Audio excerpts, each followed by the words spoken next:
우리가 선을 행하되 낙심하지 말지니 피곤하지 아니하면 때가 이르매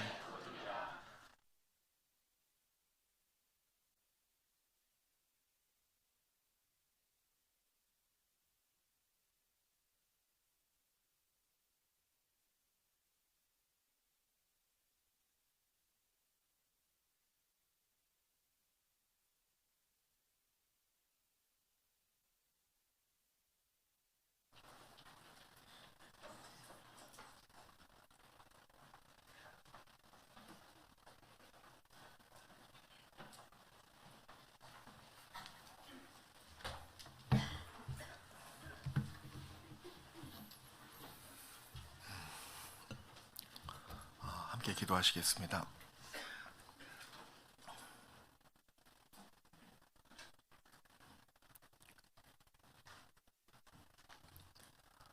생명의 원처 되시는 우리 주 하나님 아버지, 우리의 죄로 말미암아 하나님의 생명에서 멀리 떠나 있었던 이 죄인들을 십자가의 보혈로 인해 모든 죄를 속죄해 주시고 영원한 생명을 주신 것 정말 감사드립니다. 구원의 은혜와 영생의 축복을 받은 저희들 산 소망을 가지고 이 땅에 살아가고 있습니다. 늘 가진 것에 대한 감사와 또 약속으로 인해 늘 즐거워할 수 있도록 저희를 인도해 주시니 감사합니다. 하나님의 나라를 바라보고 복스러운 소망 가운데 우리가 몸된 교회 가운데 말씀을 통해 하나님을 섬기고 있습니다. 날마다 주시는 은혜가 무엇인지를 깨닫게 하옵시고 하나님의 약속에 근거한 확실한 믿음을 가지고 하나님을 기쁘시게 하며 복음을 전하며 하나님의 두루 행하시는 몸된 교회 가운데 거하는 저희가 될 수 있도록 올 한 해도 인도하시고 보호하여 주시옵소서. 주님의 날에 또 함께 모여 하나님의 은혜를 나눌 수 있도록 인도해 주시니 감사드립니다. 늘 우리 마음이 주님께 연락되고 우리의 마음이 주님으로 말미암는 기쁨으로 충만케 될 수 있도록 인도하여 주옵소서. 밖으로 복음을 더 힘있게 증거하며 안으로 하나님의 은혜로 또 사랑으로 뜨겁게 충만케 될 수 있도록 도와주시기를 간구합니다. 올 한 해 우리 중랑교회 부흥을 위해서 하나님께 부탁을 드립니다. 우리의 구원받지 못한 가족들, 또 내가 알고 있는 일가 친척들에게 이 복음이 증거되고 그 이뤄진 영혼들이 올 한 해 다 돌아올 수 있도록 역사해 주옵소서. 또 개인적으로 신앙의 성숙과 또 성장이 계속 일어나 하나님을 아는 그 일에 부족함이 없는 저희 각자가 될 수 있도록 도와주옵소서. 우리를 언제나 사랑하시는 예수님의 이름으로 기도했습니다. 아멘. 네, 갈라디아서 6장을 보시겠습니다.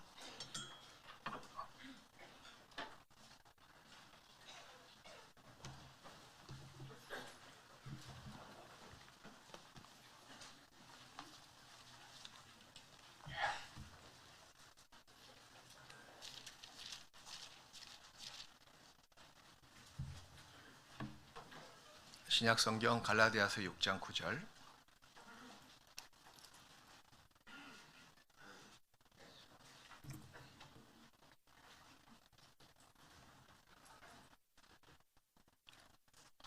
갈라디아서 6장 9절 찾았으면 우리 함께 읽겠습니다. 우리가 선을 행하되 낙심하지 말지니 피곤하지 아니하면 때가 이르매. 방금 읽은 구절이 올 한 해 우리 서울 중랑교회 슬로건이에요. 낙심하지 말지니 피곤하지 아니하면 때가 이름에 거두리라. 때가 이름에 거두리라. 그러기 위해서는 첫 번째 조건부가 낙심하지 않는 겁니다. 정상적인 신앙생활은 선을 행하는 생활이에요. 구원을 받은 사람의 사는 그 모든 나날들이 하나님이 인정하시는 기간이며 또 영원히 기록되는 기념책입니다. 2019년 과거지사는 과거라는 서재에 꽂혀졌습니다. 또 오늘부터 시작되는 또 한 해의 첫 주일 2020년 현재와 미래의 그 모든 신앙의 내용들은 지금부터 스스로가 써야 된다는 거죠. 근데 한 가지 확실한 것은 구원을 받은 다음에 우리의 모든 날들은 싫든 좋든 잘하든 못하든 하나님 앞에 영원히 기록된다는 사실이에요. 이전 것은 지나갔으니 다 지나갔거든요. 보라 새 것이 되었다. 역사도 기준점이 예수님이 이 땅에 오시기 전과 오신 후로 구분하는 것처럼 여러분의 인생의 날도 마찬가지입니다. 거듭난 날, 구원을 받은 그날부터 진짜 영원히 기록되어지는 거예요. 왜냐하면 선하신 우리 하나님께서 우리의 행실을 다 감찰하시고 우리가 하나님과 관계된 모든 것은 다 선한 일들입니다. 시편 138편 8절에 나와 있듯이 여호와께서 내게 관계된 것을 완전케 하실지라. 구원을 받은 다음에 나의 삶, 모든 분야의 모든 영역에 호흡하고 있는 나의 생활을 이야기합니다. 구원받은 다음에 나의 삶 모든 영역에 구원을 받은 사람은 하나님과 관계를 가질 수밖에 없습니다. 우리의 신앙, 곧 기도생활, 전도생활, 봉사생활, 또 교제생활, 이 모든 것은 역시 하나님과 관계되어져 있는 거예요. 그것이 선한 우리의 모습입니다. 하나님 보시기에는 가장 선한 사람이 누굽니까? 그리스도인들이에요. 나의 세미한 소리로 울부짖는 기도도 하나님 보시기에는 선한 모습이며 내가 하나님을 위해서 살고자 하는 작은 마음도 하나님 보시기엔 큰 선으로 여기십니다. 그러니까 신앙생활을 정상적으로 하고 있는 것은 뭐예요? 기도와 말씀, 교제, 밖으로 전도, 봉사. 우리가 익히 알고 있는 기본적인 신앙, 그것이 신앙의 가장 중심 기둥이고 전부라고 말씀드릴 수가 있으며 그런 정상적인 신앙생활이 바로 선을 행하는 모습입니다. 복음을 전해서 많은 영혼들이 구원받아 교회의 지체로 되고 그로 말미암아 교회가 견고히 세워지는 것, 세상에서 그만큼 선한 일이 어디 있겠어요. 이 세상 최고의 선은 사람들에게 영원한 생명을 주는 그 일입니다. 물론 헐벗고 가난하고 병든 자에게 육신적인 도움을 주는 것도 선은 선입니다. 하지만 그거와 차원이 틀린 영원한 멸망 가운데 갈 수밖에 없는 그 소망이 없는 자에게 이 복음을 전해서 영원한 생명, 복스러운 소망을 줄 수 있는 그 일이야말로 차원이 틀린 가장 최고의 선이 분명합니다. 그 말은 뭐냐면 하나님이 함께 하시는 그 일들마다 선이 이루어지고 하나님과 관계된 나의 신앙의 모든 발걸음이 선한 일들이거든요. 그 옛날 나사렛 예수님께서 유대 마을을 두루 다니시면서 복음을 전하셨습니다. 그 성경은 이렇게 기록하고 있는 거예요.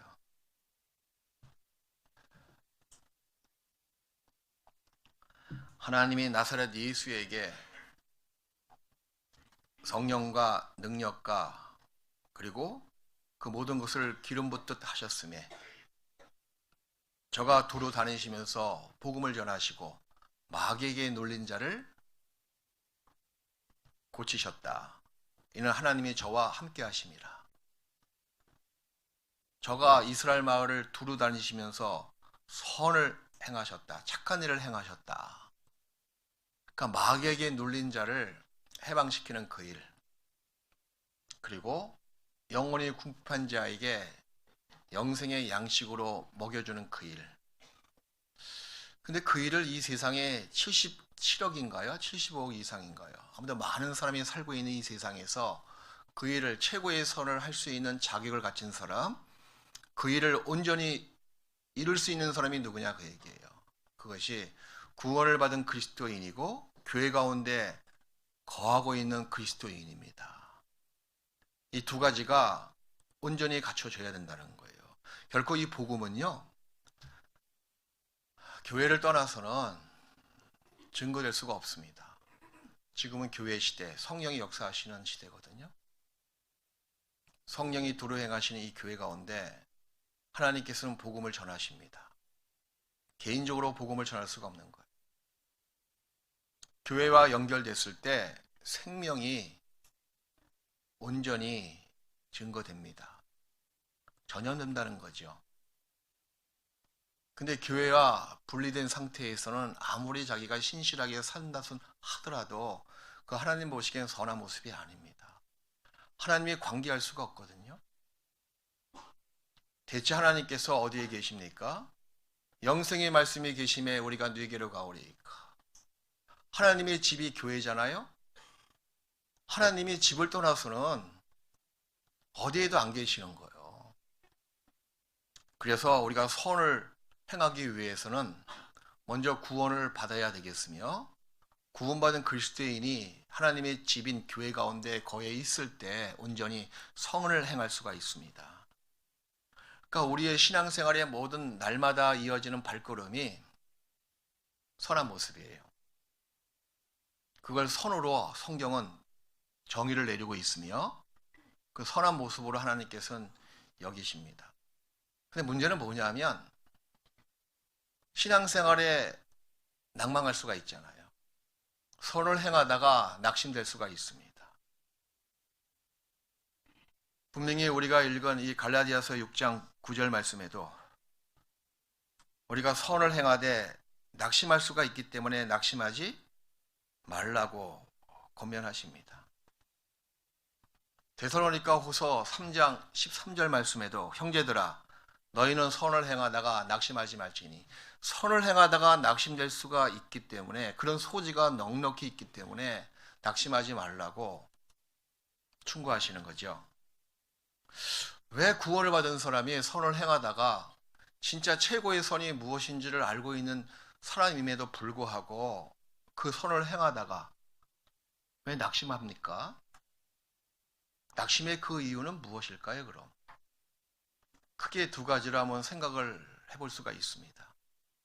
왜 우리 신앙생활의 발걸음마다 가장 즐겁고 가장 고귀하고 하나님 보시기에 인정받는 선한 행실임에도 불구하고 우리는 도중에 왜 절망에 빠지게 되며 낙심하게 될까요? 비근한 예로 가족들 전도하는 것이 여러분의 최대의 소원 맞아요? 최대의 선한 모습이거든요. 그게 내 인생 일대의 최대의 소원이고 선한 일인데 그것을 행하는 그 일에 대해서 우리가 너무 많은 시간 중에 낭망하게 되고 낙심에 빠지곤 합니다. 기도가 부족해서요? 아니에요. 기도에 열정이 없어서요? 그것도 아니라고 생각합니다. 마음에 간절한 소원이 되지 않아서요? 아니요, 소원이에요. 근데 왜 낙심합니까? 첫 번째 이유는 뭐냐면 기도의 응답이 더디기 때문에. 늘 내가 기도할 때마다 하나님은 안 들어주시는 것 같아요. 나의 간절한 소원이라고 몇 번이나 울부짖고 말씀을 드렸음에도 불구하고 묵묵부답이야. 아무런 답이 없어. 주무시는가?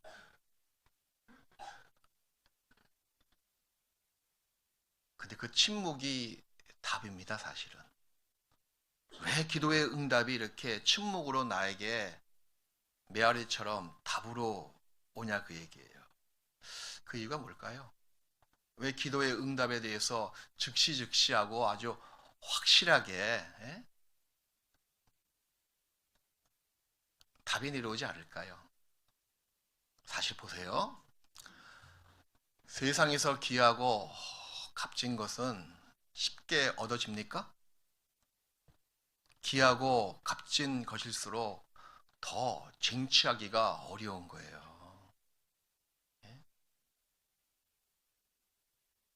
동네 마라톤 뛰어서 1등 하는 거하고 올림픽 나가서 1등 하는 거하고 어떻게 그 값어치가 같을 수가 있겠어요? 이 세상에서 최고의 선을 통해 얻어지는 모든 것들은 그만큼 값어치가 엄청난 겁니다. 귀하고 값진 것일수록 획득하는 과정은 어렵고 더딜 수밖에 없어요. 가치 없고 가벼운 것이니까 금방 기도하고 금방 얻어질 수가 있을 겁니다. 하지만 내가 지금 기도하고 있는 것들 가치 없는 것이 아니잖아요? 내 사랑하는 남편, 내 사랑하는 아내, 내 사랑하는 가족들, 그 영혼이 얼마나 귀합니까? 심지어는 자기 영혼보다 더 귀하지 않습니까?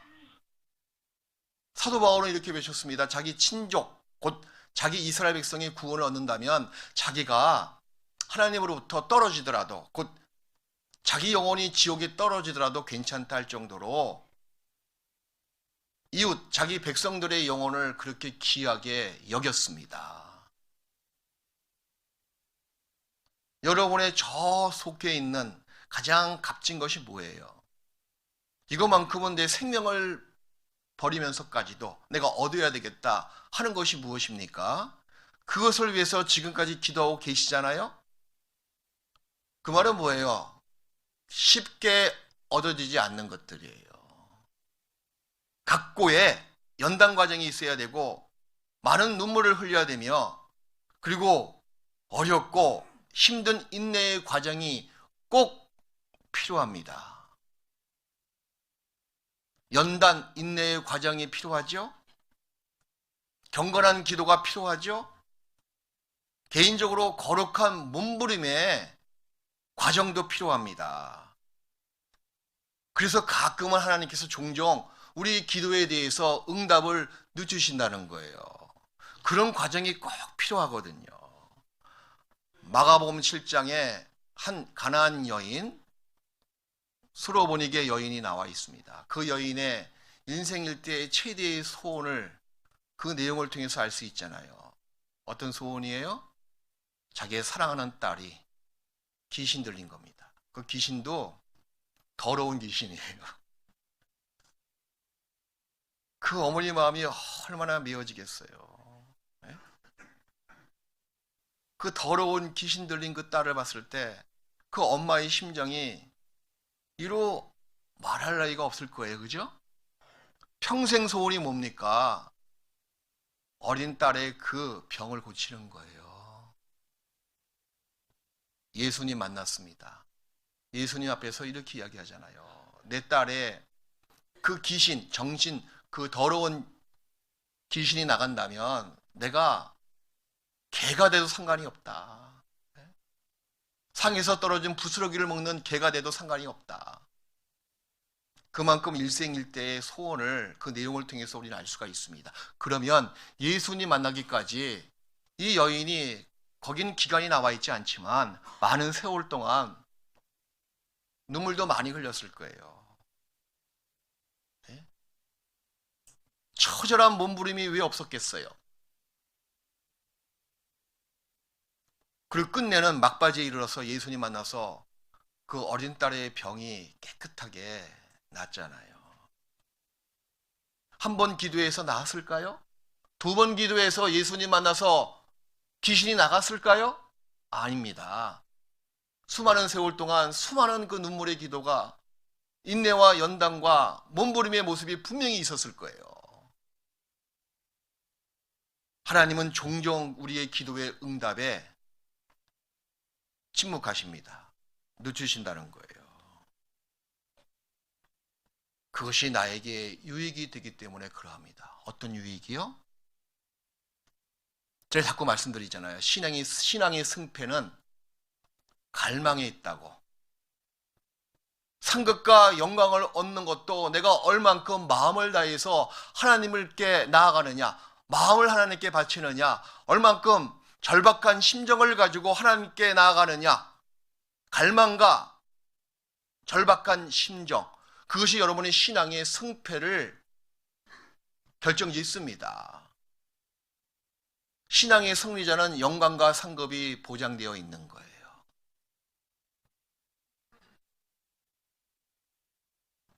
오늘 보니까 자리 배치가 영 완전히 천지개벽이네요. 앞에 앉았다고 좋아하지 마십시오. 앞에 앉으면 제 침밖에 안 맞아요. 또 뒤에 앉았다고 안심하지 마십시오. 제 눈은요 뒤만 봅니다. 지금 1년 동안 아무튼 말씀을 잘 들으신 여러분 모습 속에서 여러분 신앙이 보여요. 자, 말씀에 갈급한 사람은요 자세부터 틀립니다. 네? 나 말씀 없으면 못 살겠습니다 하고 절박한 심정으로 오늘 오신 분들은 어떤 말씀을 들어도요 은혜가 됩니다. 뒤에 앉아 있느냐, 앞에 앉아 있느냐, 저 안 보이는 기둥 뒤에 앉아 있느냐, 뭐가 중요합니까? 마음이 중요한 거야. 마음이 정말 내가 갈망하는 마음으로 주님 앞에 나가느냐, 절박한 심정을 가지고 주님께 부르짖느냐. 자, 보십시오. 우리 환경이 우리의 절박한 마음으로 이끕니다. 환경이 편하잖아요, 안락하잖아요, 그 마음도 풀어지는 거예요. 육신이 편하면 마음도 사실 풀어집니다. 이 시대의 최대의 마귀의 무기는 안락의 안락, 육신적인 평안함.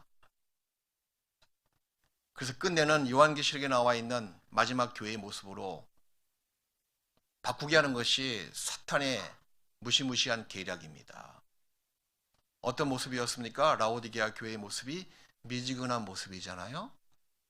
뜨겁지도 않고 차지도 않고 미지근하니 하나님께서 말씀하시기를 이 미지근한 온천물을 마시잖아요. 그 메스꺼움이 이루 말할 수가 없습니다. 라오디게아 마을이 터키에 있는 마을인데 수키로 위에서 온천수가 흘러내려오는 거예요. 흘러내려오다가 이제 식지요? 식으면서 라오디게아 마을쯤 와서는 그 물이 미지근하게 바뀐다고 합니다. 지형적으로 그런 위치에 있는 거예요. 미지근한 온천수를 마시면 메스꺼워서 토할 수밖에 없는 거예요. 예수님께서 말씀하시기를 너희 신앙의 정도를 보니 너무 미지근해서 내가 너를 내 입에서 토하여 내친다고. 왜 신앙의 뜨거움이 사라졌습니까? 육신적인 안락함, 육신의 평안함. 언제부터인가 갈망하는 마음이 없어진 거예요. 내가 이거 아니면 못 살겠습니다 라는 철치부심에 절박한 심정도 신앙생활 속에서 없어진 겁니다. 그래서 하나님께서 우리의 기도에 침묵하시는 거예요. 무슨 자세로 만들기 위해서, 갈망하는 자세, 절박한 심정으로 만들기 위해서 하나님께서 종종 우리의 기도에 응답에 대해서 늦추신다는 거예요. 아직까지 네 마음의 정도가 아직 멀었구나. 네? 나만 바라보는 것이 아니고 뭔가 다른 것도 네 마음을 빼앗기고 있구나. 하나님은 우리의 온 마음을 다하고 성품을 다하고 목숨을 다하고 뜻을 다해서 사랑하라. 그 사랑을 요구하시는 거거든요. 그분의 질투의 불은 어떤 불보다 더 뜨거운 불이에요. 우리의 마음 전부를 받으시기를 원하시고, 하나님 아니면 난 죽겠습니다 하고 절박한 심정을 갖기를 원하신다는 겁니다. 그래서 하나님 보시기에 아직까지 그 정도가, 절박한 심정, 갈망하는 마음의 정도가 안 됐으니 그 기도에 대해서 계속 늦추시는 거예요. 절박한 마음을 가질 때까지, 갈망하는 마음이 될 때까지.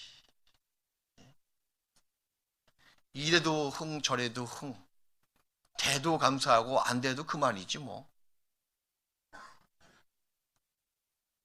결코 하나님은 우리의 얄팍한 계략에 속는 분이 아니시거든요.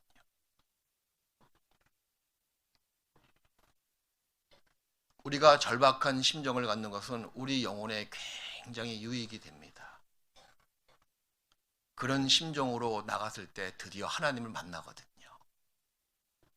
하나님이 어떤 분이신지를 실제로 맛봅니다. 하나님을 경험합니다. 누가요?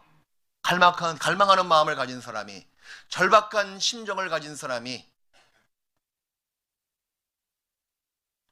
그것이 우리에게 유익이 되기 때문에 우리의 기도에 대해서 좀 늦추시는 거예요.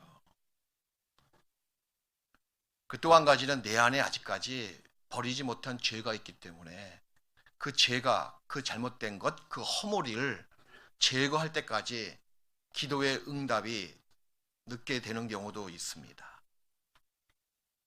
그게 낙심하게 만드는 첫 번째 이유이기도 합니다. 나의 속사람을 더 절박하게 만들기 위해서, 갈망하는 신앙인이 되게 하기 위해서, 그리고 내 안에 아직까지 불순물이 있기 때문에 그게 제거될 때까지 하나님께서는 늦추시는 거예요. 또 우리가 왜 선을 행하다가 낙심합니까? 자꾸 잊어버려서 그래요. 무엇을? 하나님이 함께 하신다는 사실을 잊어버려서. 임마누엘의 하나님 되시거든요.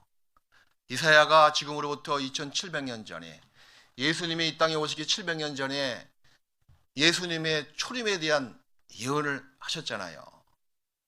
그분이 세상에 오실 것이다. 그분의 이름이 임마누엘이라 하리라. 임, 영어로 with입니다. 함께. 마누, 아스예요. 우리와, 엘, 하나님. 하나님이 우리와 함께 하시다. 그 예언대로 문자 그대로 성취가 됐죠? 그리고 죽으시고 부활하시고 승천하시고 지금은 성령 보혜사를 이 땅에 보내주셨습니다. 그리고 말씀하시기를 내가 너와 영원히 함께하리라. 내 안에 들어오신 성령님, 우리 교회 가운데 기름 부음이 가득 차 있지 않습니까? 기름 부음이 역사하시는 이 성령님이 우리와 세상 끝날 때까지 함께 하시는 거예요. 그 사실을 잊고 있기 때문에 신앙생활에 절망에 빠지고 침륜에 빠지고 낙심에 빠진다는 사실입니다. 나이를 들면 약간의 건망증은 생기지 않습니까? 제가 오늘 아침에도 하도 황급히 아침 새벽에 나오는 바람에 글쎄 바지 벨트를 놓고 왔어요. 그건 건망증이에요. 오자마자 뭔가 허전해서 봤더니 벨트가 없더라고? 생각이 났죠? 그나마 그 다행이죠. 치매가 아니거든요. 신앙의 건망증, 신앙의 치매. 누가 이렇게 이야기하더라고. 깜빡하고 나중에 아차하면 그건 건망증이래요. 근데 그 생각 자체를 잊어버리면 그건 치매래요. 사랑하는 남편, 사랑하는 아내의 생일을 까먹었습니다. 그건 건망증이래요. 그런데 아내를 보고 당신 누구야? 남편 보고 댁은 누구세요? 이런 사람은 치매래요. 비상금을 몰래 감춰뒀거든요. 근데 한동안 그걸 깜빡했어. 그건 건망증이에요. 그죠? 근데 어떻게 다른 옷을 입다가 그 돈이 나왔어요. 야, 이건 왜 수지 맞은 거예요? 하고 아내에게 갖다 바쳤습니다. 이것은 치매예요? 건망증이에요? 이게 무슨 말인가 하면 신앙의 건망증은요 이런 거예요.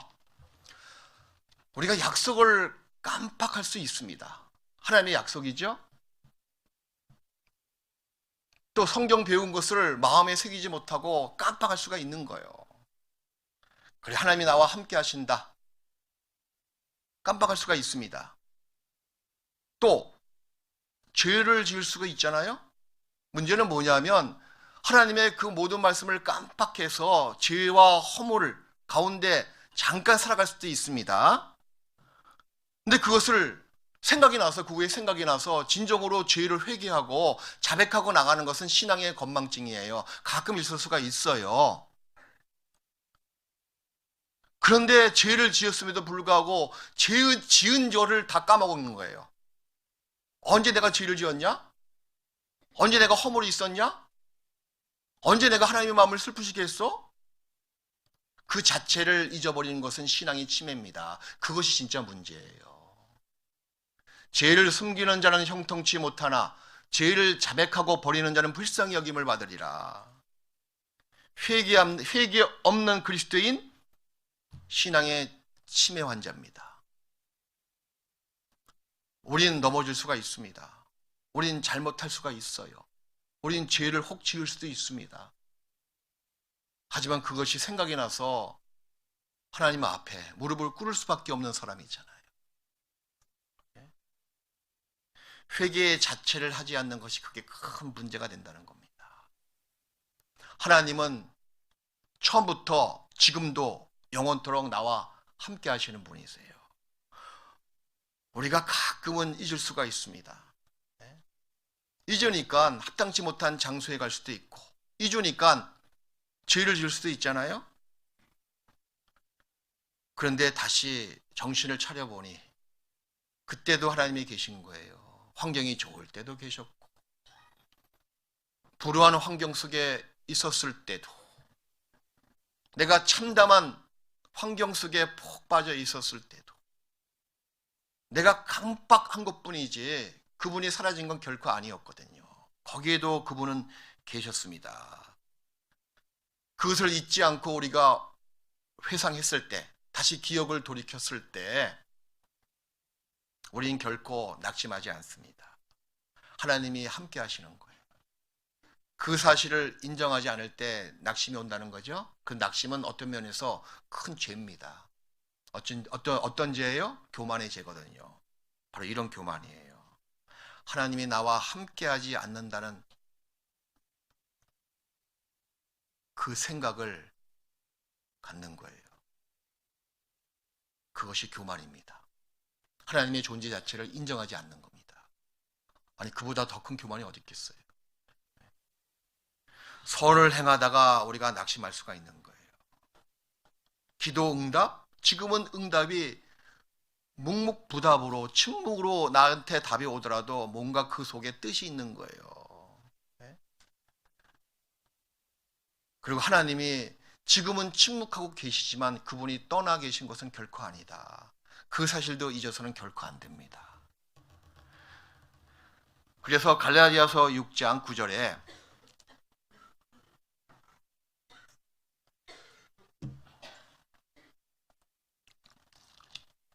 우리가 선을 행하되, 신앙생활은 하나님과 관계된 우리의 삶이고 그것은 다 하나님께서 선이라고 인정하시는 거예요. 정상적인 신앙생활이 선을 행하고 있는 모습입니다. 근데 낙심이 혹 될 수가 있죠. 낙심하지 말지니 피곤하지 아니하면 때가 이름에 거두리라. 여기 때가 이른다고, 이루어질 때가 있다고 말씀하시는 거예요. 그럼 때가 이름에 이 몇 개의 그 문자 속에 무엇이 도사리고 있습니까? 기다리라고 말씀하시는 거다. 기다림이 딱 그 뒤에 숨어 있는 거예요. 때가 이름에, 그러니 때가 이를 때까지 뭐하라? 기다려라. 그래서 신앙은 어떤 면에서 기다림입니다. 신앙은 뭐냐? 기다림이야 그냥. 이사야 30장, 갈라디아서 6장을 잡으시고요. 이사야 30장을 보시겠습니다.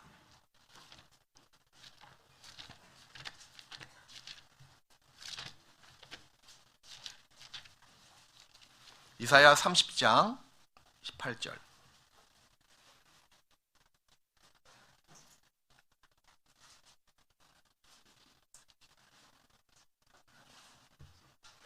이사야 30장 18절. 그러나 여호와께서 기다리시나니 하면 동그라미 쳐보세요. 이는 너희에게 은혜를 베풀려 하시며, 침묵하신다는 거예요. 후에 나에게 은혜를 주시기 위해서. 그리고 일어나시리니, 때가 되면 일어나신다는 거죠. 거기에 동그라미 쳐보세요. 이 말은 뭐예요? 성취케 역사하신다는 뜻이잖아요. 일어나시리니 이는 너희를 긍휼히 여기려 하심이라. 대저 여호와는 공의의 하나님이심이라. 같이 읽읍시다. 무릇 그를 기다리는 자는 복이 있도다. 신앙은 기다림입니다. 우리는 하나님께서 나타나시기를, 일하시기를, 그리고 역사하시기를 기다려야만 됩니다. 근데 기다림은 정말 힘든 훈련이에요. 가장 힘든 훈련이 기다림이에요. 근데 성경을 보니까 하나님을 향해서 그리스도인들이 기다리라고 라는 명령을 하나님께서 많이 말씀하셨습니다. 포기하지 않고, 피곤하지 않고, 포기하지 않고 기다렸을 경우에 반드시 복이 임한다는 약속도 수없이 많이 등장하고 있습니다. 신앙은 뭐냐? 그냥 기다리는 거예요. 믿고 조용히 기다리는 겁니다. 근데 이런 마음이 필요해요. 하나님을 신뢰하면서, 이게 중요한 거예요. 무작정 기다리는 것이 아니고 하나님을 신뢰하면서 믿고 조용히 기다리는 것이 신앙입니다. 야고보서 1장, 히브리서 다음에 야고보서죠. 야고보서 1장을 보시겠습니다.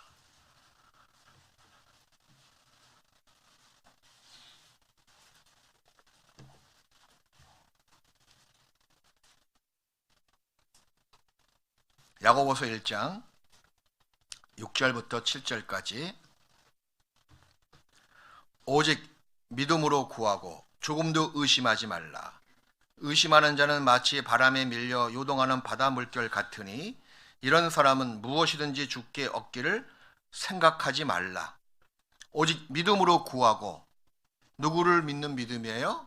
하나님을 믿는 믿음인데 좀 더 구체적으로요, 그분의 속성, 그분의 인격, 지정의, 그분의 인격 속성을 믿는 거예요. 우리가 하나님을 신뢰한다, 그것은 뭐냐면 그분의 속성, 그분의 인격을 내가 알고 있기 때문에 결코 흐트림 없이 내가 믿는다, 그 뜻이거든요.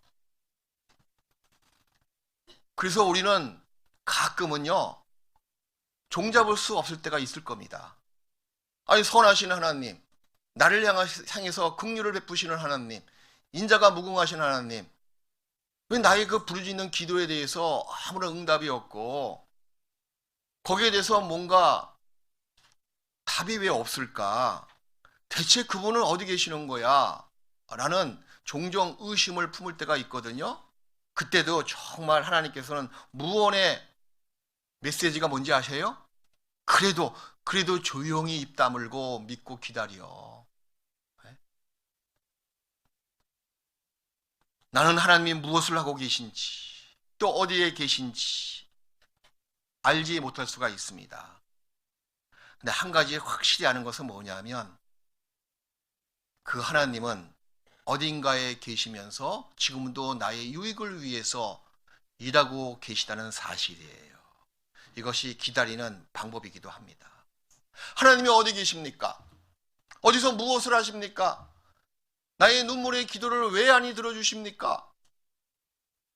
라고 수많은 날을 기도했습니다. 근데 그럼에도 불구하고 아무런 답이 없습니다. 캄캄하죠? 그때 정말 믿음이 필요한 거예요. 그분을 신뢰하는 마음이 필요한 겁니다. 그래, 나는 지금 그분이 어디 계시는지, 어디서 무엇을 하시는지 나는 알지 못하더라도 한 가지 확실히 아는 것은 지금 어딘가에 하나님께서 나의 유익을 위해서 지금 일하고 계시다, 그걸 믿는 거예요. 그게 올바른 믿음의 자세입니다. 그분을 신뢰하는 모습이기도 합니다. 비록 우리 신앙생활에 광야가 필요하지만 결코 그 광야 생활은 반드시 영원히 지속되지 않습니다. 끝날 때가 있는 거예요. 하나님의 때가 되면 반드시 광야 황무지가요, 적과 꿀의 땅으로 바뀝니다.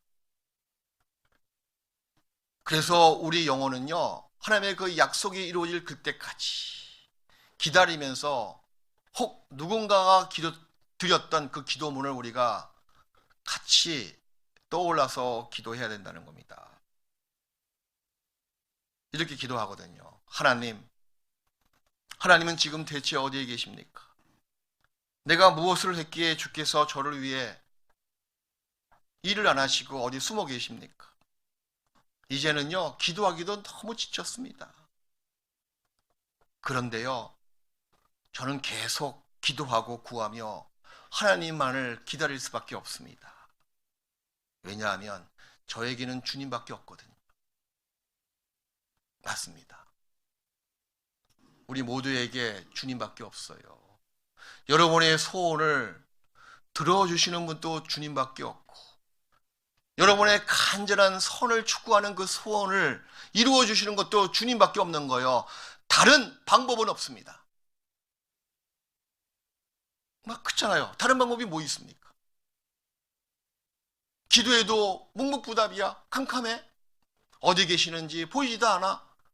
그럼에도 불구하고 우린 계속 믿고 기도할 수밖에 없는 사람이에요. 다른 대상이 없거든. 주님밖에는 달리 갈 곳이 없는 사람이거든. 주님밖에 어디 갈 곳이 있어요? 주님밖에 없거든.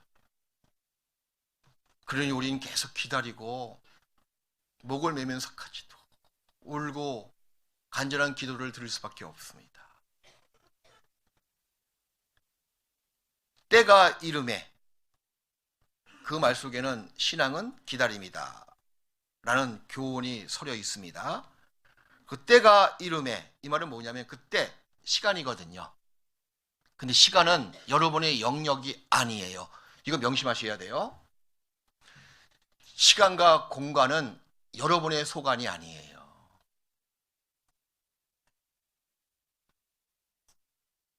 하나님은 시간과 공간을 창조하신 분이십니다. 그래서 시간과 공간을 초월해서 모든 일을 역사하시는 분이세요. 마치 시간을 여러분이 만드셨습니까? 공간을 여러분이 창조했습니까? 그거 아니거든요. 때와 기와는 여러분의 소관이 아니고 여러분의 인간의 영역이 아니에요. 신만이 갖고 있는 영역이기도 합니다. 뭐가? 때와 기한. 시간은 여러분의 영역이 아니에요. 이 말은 뭐냐면 시간이 하나님의 영역이라는 말의 뜻은 이런 거예요. 우리 삶 속의 모든 일들을 포함하여 이 땅에서 일어나고 있는 모든 사건들을 하나님께서는 적당하게 모든 타이밍에 맞춰서 정해 놓으셨다는 뜻입니다. 하나님이 정해 놓으셨거든요. 그 타이밍을, 그 때를 다 정해 놓으신 거예요. 여러분의 소원을 이루어지는 그때도 반드시 하나님이 정해 놓으시고 어느 때 분명히 딱 정해 놓으시고 이루신다는 사실이에요. 그런 하나님의 시간표를 여러분이 마음대로 바꾸려고 노력하지 마십시오. 그러니 낙심하지. 내 시간표를 들고 와서 기도합니다. 하나님 이때까지 꼭 해주셔야 돼요. 안 해주시면요, 나 교회 안 나올 거예요. 이거 하나님을 협박하는 거예요. 자기 시간표를 들고 와서 하나님을 재촉하죠? 자기 시간표를 가지고 와서 하나님께 협박하죠? 그게 합당치 않은 모습이에요. 이 세상에서 그리스도인이 가장 하기 쉬운 일이 뭔지 아세요? 주님보다 앞서가는 일이에요. 주님을 뒤쫓아가는 것은 정말 힘들었어. 근데 정말 하기 쉬운 것은 뭐냐면 주님보다 막 앞장서 나가는 거예요. 그것이 죄일까요? 죄 맞습니다. 그 옛날 아브라함과 사라를 보십시오. 훗날에 약속의 씨를 하나님께 약속을 받았잖아요. 해주시겠다고. 근데 세월이 흘러도 전혀 그런 흔적이 보이지 않는 거예요. 그래서 앞서 나갔죠? 여정을 자기 첩으로 삼아서 하갈을 드리기로 이 두 부부가 모의했잖아요. 그게 뭡니까?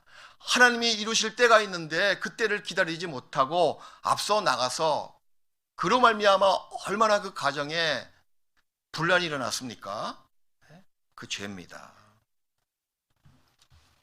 어떤 섬 마을에 나이가 찬 처녀가 살고 있었어요. 섬처녀거든요. 근데 육지에 사는 총각과 맞선 보기로 약속을 하고 드디어 그날이 딱 왔습니다. 얼마나 이 섬처녀가 들떴을까요?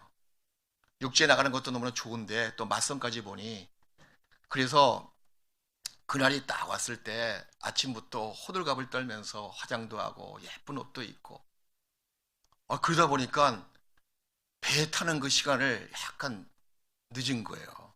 그래서 불이 나게 막 배가 있는 선착장으로 뛰어갔습니다. 이거 늦으면 안 되는데 멀리서 보니까요, 배가 한 2m 떨어져 있는 거예요. 큰일 났죠?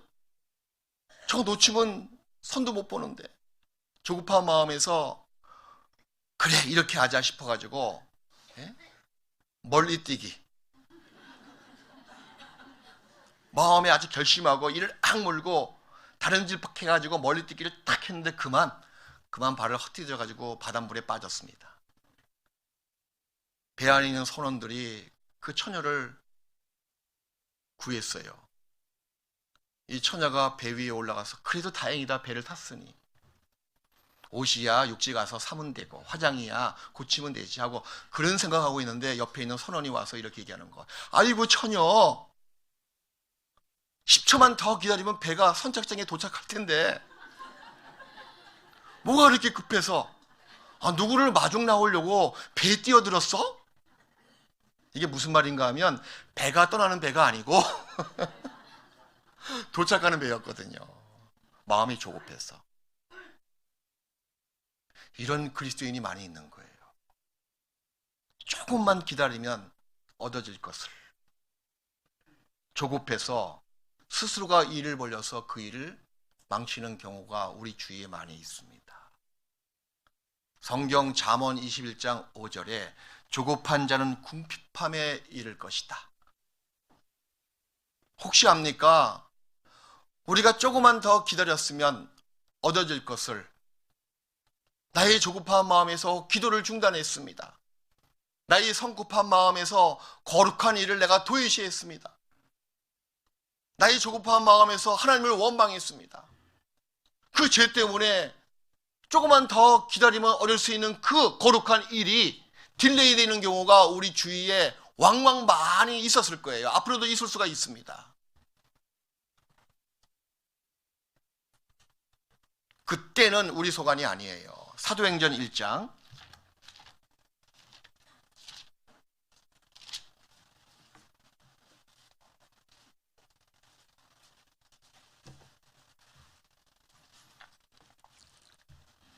사도행전 1장 6절부터 보겠습니다. 저희가 모였을 때 예수께 묻자와 가로되 주께서 이스라엘 나라를 회복하심이 이때니까 하니, 자 7절 말씀 같이 읽어요. 가라사대 때와 기한은 아버지께서 자기의 권한에 두셨으니 너희의 알 바 아니요. 이 말은 뭐예요? 이것이 중요한 것이 아니란다. 뭐 굳이 그때를 꼭 알아야 되겠느냐? 그것이 중요한 것이 아니야. 때와 기한은 하나님의 소관에 있다. 신의 영역이거든요. 너희가 그 전에 해야 할 일이 있단다. 그걸 예수님께서 쭉 말씀하시는 거예요. 너희야 알 바 아니요. 그게 중요한 것이 아니다, 그 뜻이에요. 우리는 간혹 복음을 전하면서 자기 개인적인 신앙의 부흥을 위해서, 가족 전도를 위해서 시간도 많이 흘렀고, 또 가끔은 하나님께 이렇게 여쭤보잖아요. 하나님, 내가 언제까지 기다려야 합니까? 그렇게 여쭤봤을 때 하나님께서 뭐라고 답하실까요? 이렇게 답하신다는 거예요. 내가 너에게 기다리라고 명령하신 그 이유를 네가 알 때까지 그때까지입니다. 알 때까지. 그래서 하나님께서 나를 기다리라고. 그때 그 전에 내 많은 기도를 하나님께서는 침묵으로 답을 주셨구나. 이 사실을 알리기 위해서, 지금의 나를 만들기 위해서. 만약에 하나님께서요, 그분의 마음속 계획이 기다릴 만한 가치가 없는 것이라면 하나님께서 우리에게 기다리라고 말씀 안 하십니다. 기다릴 만한 가치가 있기 때문에 기다리라고 말씀하시는 거예요. 때가 되면 하나님께서 몸소 자신의 모습을 여러분 눈앞에 나타내 주실 겁니다. 너무 늦지 않게, 너무 이르지 않게, 가장 나의 유익을 위해서 적당한 때에 딱 나타나신다는 거예요. 요셉이 17살에 에집트에 끌려갔잖아요. 갖은 고생을 많이 했습니다. 좀 잘 될만 하니까 보디발 아내가 자기에게 누명을 뒤집어 쓰였잖아요. 그때 요셉이 기도 안 했을까요? 하나님, 난 너무 억울합니다. 나의 억울함을 풀어주세요. 그때 하나님께서는 뭐라고 말씀하셨을까요? 에? 침묵이야, 침묵. 아무런 답이 없었어요. 그때 요셉은 어릴 때 받았던 그 비전을 생각을 해서 꾹 참았습니다. 지금은 때가 아니구나. 그대로 감옥에 들어갔잖아요, 요셉이. 한번 생각을 해보세요. 감옥에 들어가는 일이 얼마나 큰 일이에요. 지금 여러분들 당장 누가 와서 경찰이 와가지고 끌려가면 여러분 기도 안 하겠어요? 그래? 하나님, 이게 뭡니까? 나 좀 구원해 주세요. 요셉도 인간입니다. 그런 기도가 분명히 나왔을 거예요. 하지만 요셉은요, 지혜로운 자였거든요. 그 비전을 늘 기억했어요. 때가 되면 그 비전대로 이루어지겠지. 하나님은 그때 침묵하셨습니다. 요셉이 감옥에 갇힐 때, 누명을 뒤집어 쓰고 감옥에 갇힐 때 하나님께서 침묵하신 거예요. 왜? 그보다 더 드라마틱한 적당한 때가 있었거든요. 그 후에 요셉 개인적인 구원을 위해서 하나님께서 나선 것이 아니었거든요. 더 큰 일을 위해서, 더 큰 계획을 위해서, 더 큰 구원을 이루기 위해서 하나님은 한 민족을 구원시키기 위해서 그 훗날에 하나님이 그 비전대로 일을 하셨잖아요. 여러분도 마찬가지예요. 하나님은 큰 계획을 가지시고 큰 일을 하십니다. 드라마틱하게 나에게 큰 유익을 위해서 더 큰 계획을 가지고 일하신다는 거예요. 지금의 과정에서는 하나님께서는 침묵하시는 거예요. 더 큰 계획의 성취를 위해서. 요셉이 그러했거든요. 약속의 말씀이 이루어질 때까지 요셉은 단련받았습니다. 무려 13년 동안. 약속의 말씀이 이루어질 때까지. 중간에 누명도 뒤집었었어. 그 어린 나이에 감옥 생활도 많이 했잖아요. 단련받은 거예요. 시편 105편. 그런 단련, 인고의 세월이 있었기 때문에 요셉의 믿음이 성경에 쭉 나와 있는 겁니다. 총리가 된 요셉, 지혜로운 요셉이었죠? 한순간에 총리가 됐고 한순간에 지혜의 요셉이 된 게 아니거든요. 그 전에 각고의 인내의 과정이, 그런 세월이 분명히 있었습니다. 시편 105편 17절부터 19절까지.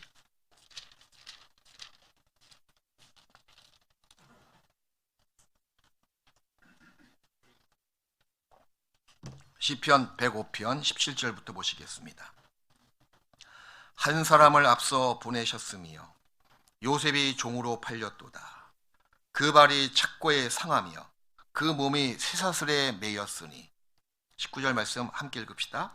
곧 여호와의 말씀이 응할 때까지라. 그 말씀이 저를 단련하였도다. 결코 낭망하지 말자. 요셉은 이때 낭망이 분명히 될 뻔했었을 거예요. 근데 요셉은 비전을 기억했습니다. 자기에게 주어질 그 비전, 그 약속을 기억했다, 그 얘기예요. 지금도 얼마나 황당한 환경입니까? 구원이 꼭 필요한 처지죠. 근데 놀랍게도 하나님께서는 침묵하시는 거예요. 아, 이때가 아니구나. 다음에 더 큰 구원, 더 큰 기쁨, 더 큰 영광을 하나님께서 계획하시고 그때까지 참고 기다리라. 요셉은 기다렸거든요. 우리도 마찬가지예요. 잠잠히 기다리는 것이 좋은 거예요. 누구를 위해서? 자신을 위해서. 에레미야 애가 3장입니다.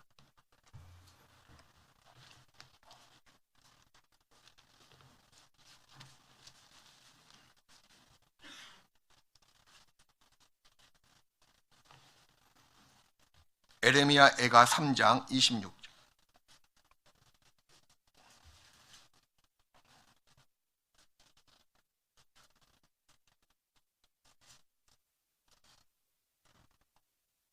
삼장 26절.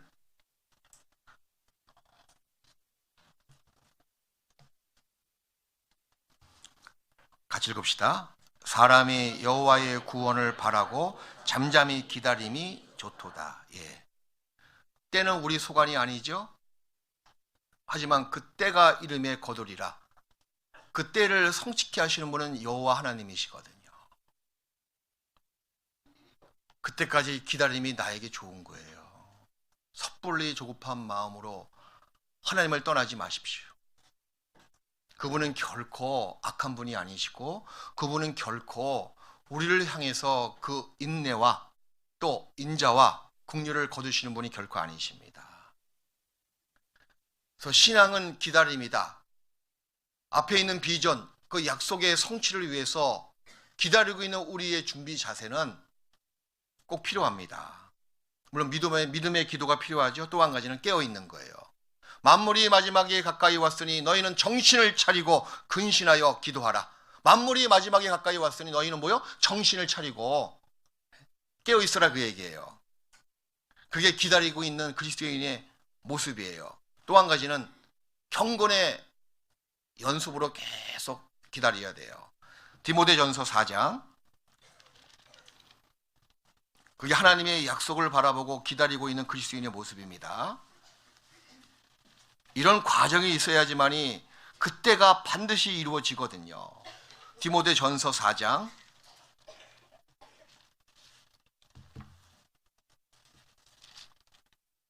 4장 7절부터 망령되고 허탄한 신화를 버리고 오직 경건에 이르기를 연습하라. 경건에 이르기를 연습하라고 말씀하시죠. 육체의 연습은 약간의 유익이 있으나 경건은 범사에 유익하니 금생과 내생에 약속이 있느니라. 경건에 이르기를 연습하는 겁니다. 기도, 믿음의 기도는 한순간에 하루아침에 생기는 것이 아니에요. 기도를 통해서 침륜에 빠져보기도 합니다. 기도를 통해서 자기를 많이 돌아보기도 해요. 또 교제생활, 봉사생활, 봉사가 쉬운 것 같죠? 한번 해보세요. 정말 어려운 것이 그리스도인의 봉사예요. 그걸 통해서 많이 얻어지는 교훈이 있습니다. 이렇게 경건에 이르기를 연습했을 때 때가 딱 이루어지는 거예요. 나의 소원을 드렸던 그 모든 내용들이 때가 됐을 때 하나하나 다 이루어진다는 사실이에요. 그런 약속을 우리가 받았거든요. 때가 이름에 거두리라. 이루어진다고 약속을 받은 사람이에요. 문제는 뭐냐면 그 때가 언제냐 그 얘기예요. 근데 우리의 알 권리가 없거든요. 단지 우리가 해야 할 일은 반드시 이루어진다. 그게 내일 이루어질 수가 있고 1년 후에 이루어질 수가 있고 언젠간 반드시 이루어진다. 그분은 거짓말을 못하시는 분이시다. 그분의 인격을 신뢰하는 것이 우리가 해야 할 일입니다. 비근한 예로 여러분의 구원받지 못한 남편, 구원받지 못한 아내, 머리 컸다고 정말 말 듣지 않는 여러분의 자식들, 계속 기도해왔잖아요? 기도하고 손 놓고 있으면 안 돼요. 깨어있는 신앙생활, 여기 나와 있는 경건에 이르기를 연습하는 거예요. 그런 과정을 통해서 하나님께서는 그 때가 이루어질 수 있도록 하나님께 역사하신다는 겁니다. 주님이 막 일하시려고 딱 나오셨는데 어떤 그리스도인은 그때 잠자고 있어요. 그 전까지는 정말 경건의 일을 연습했거든요. 교제 나왔거든요. 봉사 열심히 했거든요. 왜? 자기 소원의 성취를 위해서. 근데 지쳤어요. 피곤했습니다. 침륜에 빠졌어요. 낭망에 빠졌습니다. 이제 이것도 다 부질없는 것 같아. 근데 그토록 많은 기도를 드렸는데, 자기 딴에는 많은 기도를 드렸는데 하나님 보시기에는 얼마 안 됐거든요, 사실은. 그리고 착 침륜에 빠져 있는 거예요. 조금만, 5분만, 조금만 더 경건의 일을 연습했더라면 바로 하나님께서 문 열고 나와 주셨을 텐데, 그 타이밍을 조급한 마음에서 놓쳐버린 경우가 우리 주위에 분명히 천국 가잖아요. 많이 있었을 거예요. 주님이 일하시기 위해서 우리를 향해서 일어서시거든요. 아까 이사야 30장에 기다리시고 그 다음에 뭐요? 일어나시리니 일어나시거든요. 왜? 일을 하시기 위해서. 근데 일어나 보니까 글쎄 그 상대방의 그리스도인이 잠자고 있네. 그럼 역사가 일어나지 않습니다. 이사야 62장.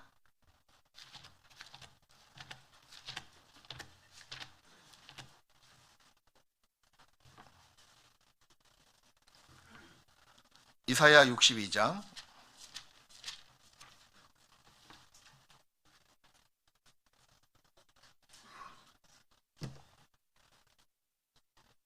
62장 6절부터 보시겠습니다.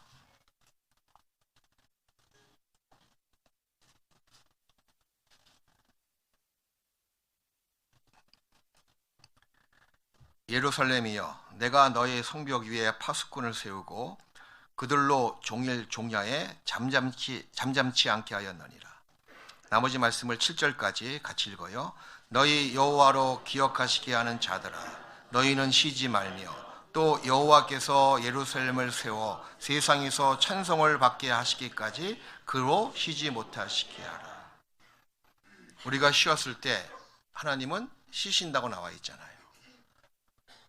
우리가 일을 도모했을 때 하나님께서는 일하신다고 나와 있는 겁니다. 일하시게끔 다 만들어 놓고 막상 그때가 딱 왔는데 하필이면 그때 내가 쉬고 있었어요. 여기 나와 있잖아요. 여호와로 쉬지 못하시게 하라. 지나온 세월들이 얼마나 아까워요. 그럼 한순간에 쉬는 것 때문에, 한순간의 침륜 때문에 그동안에 쌓아놓은 그 탑들이 다 무너지는 우매를 범하시겠어요?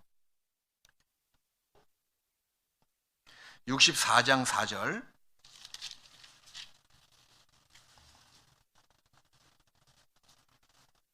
주 외에는 자기를 앙망하는 자를 위하여 이런 일을 행한 신을 예로부터 들은 자도 없고 귀로 깨달은 자도 없고 눈으로 본 자도 없었나이다. 여기에 주 외에는 자기를 앙망하는 자, 이 앙망하는 자가 다른 번역본에 보면 기다리는 자라고 나와 있는 거예요.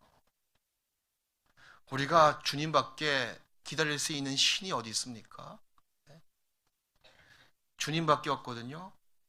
하나님 한 분이세요. 나의 소원을 성취케 할 수 있는 분은 하나님밖에 없다. 예로부터 다른 신이 없다, 그 얘기예요. 유일한 해결책은 여호와 하나님, 나의 주님밖에 없습니다. 그래서 하나님께서 내 인생을 인도하시고 나의 모든 것을 주장하시고 결국에는 선한 결과가 맺게 하시게끔 역사하십니다. 그때가 분명히 있거든요. 올해 중랑의 슬로건이 저 2020 뭐요? 약간 높게 잡을 걸 잘못했어, 오늘 보니까. 근데 500이 현실적인 숫자예요. 제가 해보니까 전 재작년에 될 줄 알았습니다. 한동안 좀 침륜에 빠졌어. 이거 안 되는가? 작년에 될 줄 알았어. 근데 주일날 모이는 숫자가 500이다, 그 뜻이거든요. 이게 제적수가 아니고 출석수예요. 주일날. 그게 아주 올바른 교회의 실체잖아요. 또 수양회에 참석하는 등록만 하고 참석지 않는 사람 말고 또 등록해놓고 다 환급해가지고 빼가는 사람 말고 이게 500이 안 되는 거예요. 많이 모여봤자 주일날 450명, 60명. 그래서 500으로 하자, 현실적으로. 네?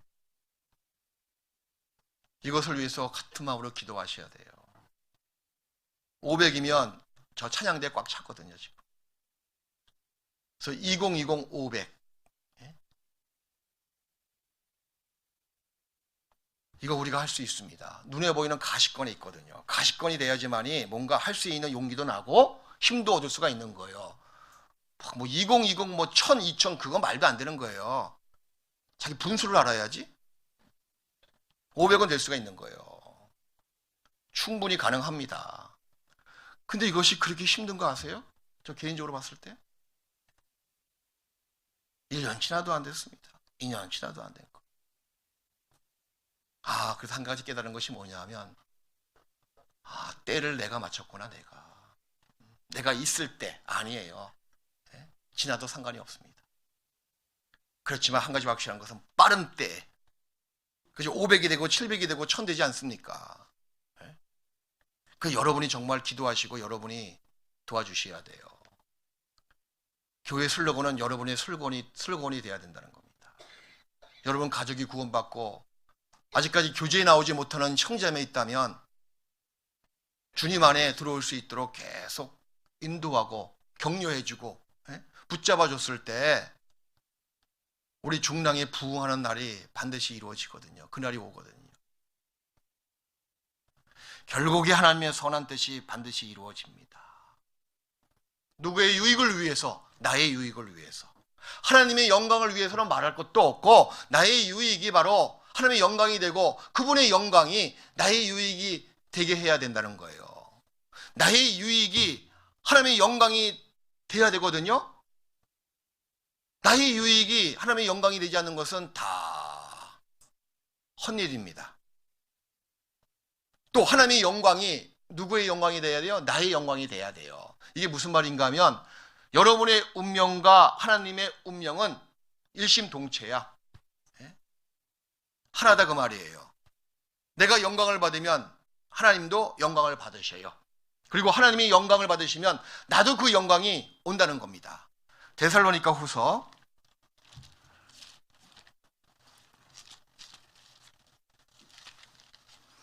데살로니가 후서 1장 12절.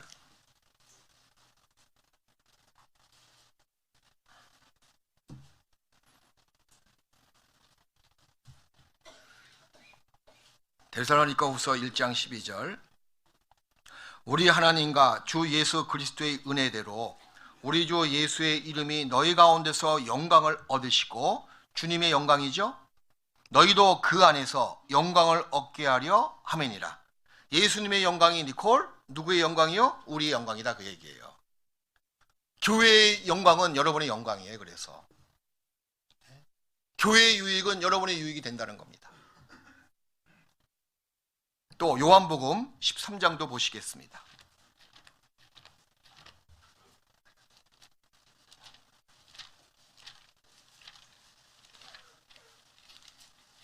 (13장) 32절.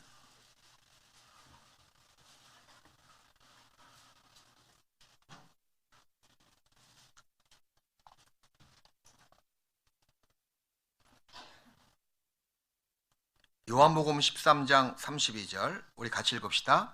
만일 하나님이 저로 인하여 영광을 얻으셨으면 하나님도 자기로 인하여 저에게 영광을 주시리니. 곧 두 번이나 언급하고 계시잖아요.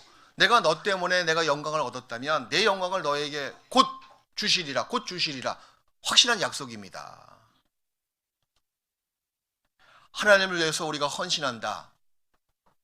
하나님은 이상한 분이셔. 왜 내 헌신, 내 희생만 받으시고 모든 걸 다 가져가시는 거야? 나는 뭐야 그럼? 그건 틀린 생각이에요. 그분의 영광이 이루어지면 그것이 나의 영광이에요. 그분이 기뻐하시면 그것이 나의 기쁨이에요.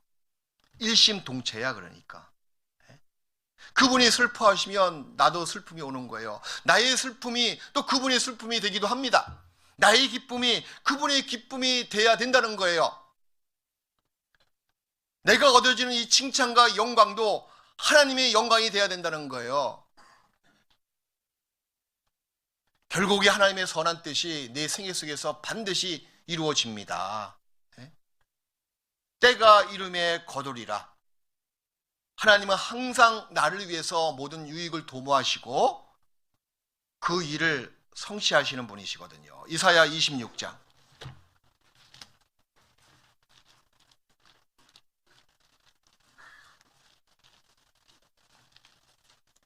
이사야 26장 12절. 구약성경 994페이지. 이사야 26장 12절. 같이 읽읍시다. 여호와여, 주께서 우리를 위하여 평강을 베푸시오리니 주께서 우리의 모든 일을 우리를 위하여 이루심이니이다. 누구를 위해서? 나를 위해서, 우리를 위해서. 우리를 위해서 이루신다고 약속해 주시는 거예요. 낭망하지 마십시오. 작년까지 내가 전도하려고 했던 그 영혼들,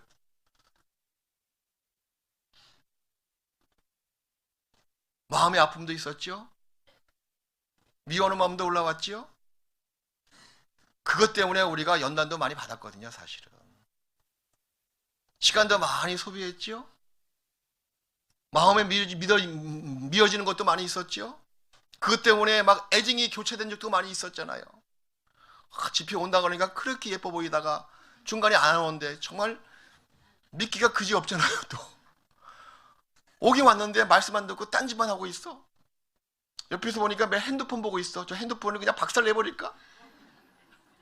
별 마음이 다 올라오지 않습니까? 그러면서 무슨 교훈을 받아요? 자기 속선이 연단 받는 거예요. 나는 그 모든 과정을 통해서 내가 얻어지는 것이 많이 있었거든요. 아, 전도가 이렇구나. 전도를 하면서 난 기도 많이 했다. 내가 전도를 하면서 내가 얻어진 것이 이렇게 많이 있었구나. 그리고 때가 되면 딱 또 내가 기도한 대로 그 내용을 이루신 하나님이시거든요. 그러니까 일석모요 이조야. 그래서 나를 위해서 모든 것을 다 하시는 분이세요. 이스라엘 백성이 여리고성을 돌았습니다. 하루에 한 바퀴씩. 그리고 일곱째 되는 날 7바퀴 돌았잖아요. 그럼 총 몇 바퀴 돈 거예요? 이건 수학이 아니고 산수야, 산수. 13바퀴 돈 겁니다. 그 13바퀴 돌 때 여러분들 생각을 해보십시오.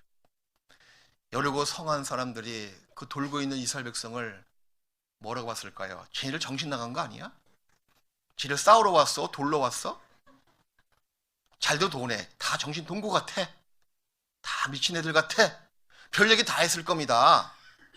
그런 모욕, 그런 멸시, 그런 희롱 분명히 받았을 거예요. 근데 묵묵히 하나님의 약속의 말씀대로 돌고 들어온 겁니다. 때가 됐을 때 마지막 날에 이젠 지쳤어. 이제 안 나가. 그랬으면 여리고성은 무너지지 않았을 거예요. 그럼 6일 동안 돈 수고와 노고가 무슨 소용이 있었겠어요. 그런 우매를 범치 말라는 겁니다. 이제 올 한 해 여러분의 그 소원이 이루어질 수가 있습니다. 수년 동안 각고의 세월이 있었잖아요. 드디어 올 한 해 열매를 맺을 수가 있는 거예요. 그런데 이스라엘 백성이 마지막 날에 돌지 않은 것처럼 그 수고를 딱 끝내버렸어. 침륜에 빠진 겁니다. 그 역사가 나타날 뻔하다가 물거품처럼 없어지는 거예요. 얼마나 억울해 그럼. 그래서 여러분의 가족전도 보십시오. 중랑의 모든 이렇게 구원받지 못한 가족들 보면은 이제 거의 왔어. 이제 한 바퀴만 더 돌면 돼. 한 바퀴만 더 돌면 돼. 하나님이 그때가 딱 있거든요. 야, 한 바퀴만 더 돌고 와, 너. 1월달 집회, 3월달 집회, 5월달 집회 계속 있습니다. 수양회까지. 이번 하계 수양회 때까지 한번 다 하나님 요때까지 꼭 이루게 해주십시오. 기도하시고 한번 1월 달에 한 바퀴 더 돌고 오세요. 한번. 또 3월 달에 한 바퀴 더 돌고 오세요. 반드시 여러분의 구원받지 못한 가족들이 그때 분명히 구원받을 거예요. 하나님이 원하시거든요. 여러분의 내적인 성숙도 마찬가지예요. 끊지 못한 죄가 있습니까? 정말 갈망하는 마음으로, 절박한 심정으로 한번 기도해 보세요. 하나님, 나 이것 때문에 내 영혼이 힘이 빠집니다. 하나님, 나 이것 때문에 주님의 일을 원활히 하지 못합니다. 하나님 아시지 않습니까? 나도 알거든요. 그러니 올 한 해는 좀 더 하나님의 성품대로 거룩한 성품으로 이 찢기를 제해 주십시오 하고 그걸 놓고 한번 정직하게 기도해 보시라 그 얘기예요. 하나님이 들어주십니다. 이제 거의 왔어요.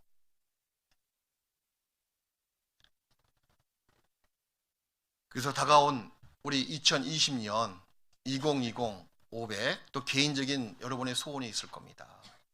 모두 다 성취하는, 그래서 하나님께 영광이요 나에게 큰 기쁨과 영광이 되는 한 해의 원년으로 삼으시기를 정말 바랍니다.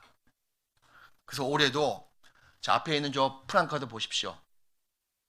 이번 동계 수련회 때 몇 번 목사님께서 강조하신 거거든요. 우리 같이 한번 읽어보십시다. 2020 세계 선교 전심 전력 총동원의 해. 그리고 교회 슬로건 저기 앞에 있죠. 예? 야, 글씨 누가 썼는지 기가 막히게 썼다. 자, 같이 읽읍시다. 2020 500 낙심하지 말지니 때가 이름에, 낙심하지 말지니 때가 이름에, 그때가 이제 거의 가까이 왔어요. 비전을 가지세요. 그래서 올해부터는 또 우리의 그 충성된 마음을 아시고 또 총회에서 세계 후원교회를 한 군데 더 연결해 주셨습니다. 미국 세크라멘토 교회. 거기 누가 가 계세요 지금? 광국. 정광국 목사님께서 가 계시니까 얼마나 감사한지 모르겠어요. 그래서 마음을 다해서 우리가 한번 세계 선교는 말할 것도 없고 우리 교회 부흥에 우리 2020년 되시고 여러분의 소원이 곧 가족 전도, 또 내적인 신앙의 성숙, 여러분이 몸담고 있는 구역의 부흥, 교구의 부흥, 뭐 구역의 부흥이 교회의 부흥이고 교구의 부흥이 우리 중남교의 부흥이잖아요. 그것을 위해서 정말 기도하시고 꼭 이루어질 때까지 낙심하지 마시기를 정말 바랍니다. 같이 기도하시겠습니다. 우리를 사랑하시는 하나님 아버지 감사합니다. 어느덧 2020년이 새해가 밝았고 또 며칠이 지났습니다. 올 한 해 우리가 그 전에 그토록 염원했던 우리의 선을 행한 소원이 꼭 성취될 수 있는 한 해가 될 수 있도록 역사해 주시옵소서. 나의 사랑하는 가족들, 나의 사랑하는 지인들,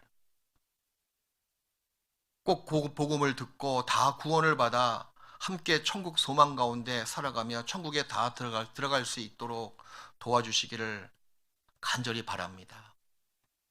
또 우리 서울 중랑교회가 내세운 우리 500명, 신실한 그리스도인의 제자 500명이 이루어질 수 있도록 역사해 주시고 우리가 함께 서로 사랑하며 서로 격려하며 복음을 전하는 저희 교회가 될 수 있도록 인도하여 주시옵소서. 이제 한 해 시작하는 첫 주일 함께 말씀을 공부하며 또 교제를 나누게 되었습니다. 올 한 해 마지막 주일까지 우리가 변함없이 주님을 사랑하고 흔들리지 않는 믿음 생활을 할 수 있도록 도와주시옵소서. 우리를 언제나 사랑하시고 우리 죄를 위해서 십자가에서 그 귀한 보혈을 다 흘려주신 예수님의 이름으로 기도했습니다. 아멘. 함께 찬송가 249장